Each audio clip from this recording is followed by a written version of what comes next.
Hi, my name's Hope, and today we're going to talk about Brexit, and we're going to look at the timeline with it. So we're going to go through and talk about from 2016 to 2019, how did we get to where we are now?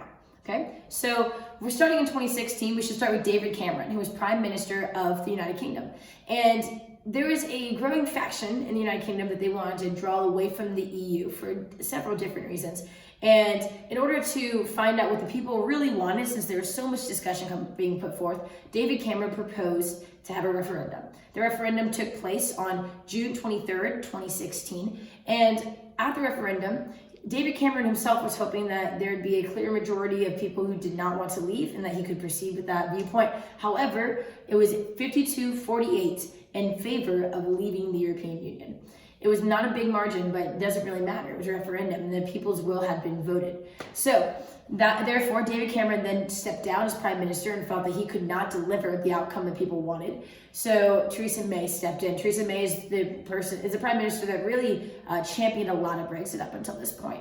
So Theresa May then in January of 2017 kind of gives a speech that outlines these are the things I want for Brexit. This is what I'd like to see happen. She takes those objectives and she goes to the European Union and kind of brokers out a deal that Theresa May feels is fair for them to leave the EU in a way that is safe and effective for the United Kingdom, the people of the United Kingdom and the people of Europe. As she brokers this deal, she then brings it back to Parliament. And between 2017 and 2019, Theresa May's deal is voted down on 3 separate occasions. At one point, she even tried to force an election that would hopefully get more members of Parliament into the United Kingdom's government that would hopefully vote for the deal. However, it backfired completely, and the majority was even more overwhelmingly against her and her deal. Therefore, she had to ask for an extension. The initial day that the United Kingdom was slated to leave the European Union was March 29th, 2019. However, that date had to be extended to October 31st, 2019. And shortly after it was extended, Theresa May actually stepped down as Prime Minister because it was clear to her that she was not going to be able to get this deal done. And quite frankly, I don't blame her. So Theresa May steps down and Boris Johnson is then appointed as Prime Minister. And Boris Johnson immediately kind of makes some moves that were up for debate the whole time that he made them. One of those was that he made a motion to suspend Parliament for 5 weeks. He said it was in the name of organizing his government. There were some people who believed that he had other reasons for doing that, but regardless, he was a new Prime Minister. He wanted time to organize government. The Queen approved this, but the Supreme Court rejected his proposal and said this is not constitutional. So Boris Johnson was already kind of met with some difficulties as he's entering into office. And he is met with another difficulty where many people in government have this belief that he wants a no-deal Brexit. And since many people in Parliament do not want a no-deal Brexit, that puts him at arms with a lot of people in Parliament, a lot of people that he has to work with to get this deal to go through.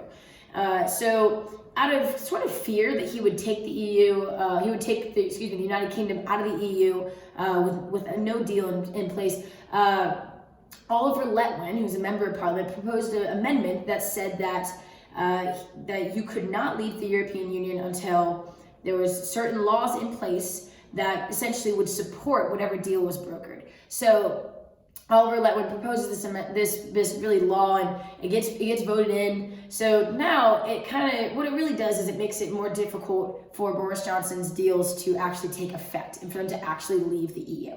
So this is called the Letwin Amendment. You hear about it a lot. And with the Letwin Amendment in mind, in October of 2019, specifically on the 17th of October, there was an EU summit. And then at this EU summit, this was Boris Johnson's opportunity to meet with EU leaders and for them to really hear his side of the story and for him to broker a new deal that he feels would get passed.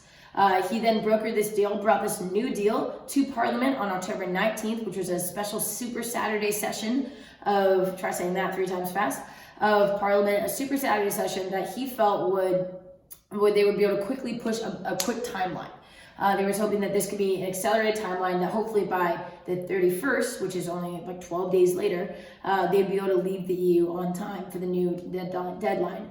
Now, the conversation is still going, but it does not appear that they will be able to meet this October 31st deadline. There's too many things with the Letman Amendment that they will not be able to get passed in time.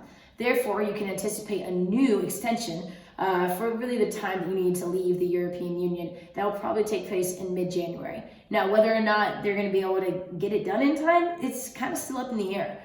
Different people are saying different things, but in all likelihood, we could be looking at an even more extended period of Brexit. So really stay tuned, but it's anybody's game at this point. We're going to see a lot of Boris Johnson's negotiating skills, and we're going to see a lot of really, I think, new colors from the people of the United Kingdom. They're really the ones in this that feel like they don't have any power anymore, and they had all this power at the referendum, and now they're not really sure what their place is and how they can force this to go a little bit faster. Because I think everyone can agree that they're kind of tired of it. And this has been really drawn out. They were anticipating this being a quick thing that Theresa May would be able to get done, and then they can continue on with their lives. Presumably, 52% of them believed better lives outside the European Union, but that still seems pretty far away. Thanks for watching.